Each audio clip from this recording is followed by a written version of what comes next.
Hello, this video is to show you how to make a square lashing. This can be used to attach two sticks together at a right angle. It is often used for making rafts, or it can be used to make a picture frame by then joining a third and fourth stick together. First of all, attach the rope to the first stick. This can be done using a clove hitch, which you can see in a previous video. Then put your second stick at a right angle and start bringing the rope around that side, then bring the rope around that side, then start bringing it underneath,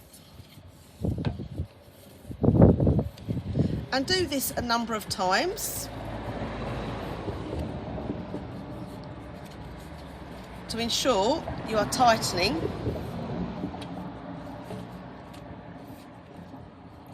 the two sticks together. And this is done in a sort of square, given the name square lashing.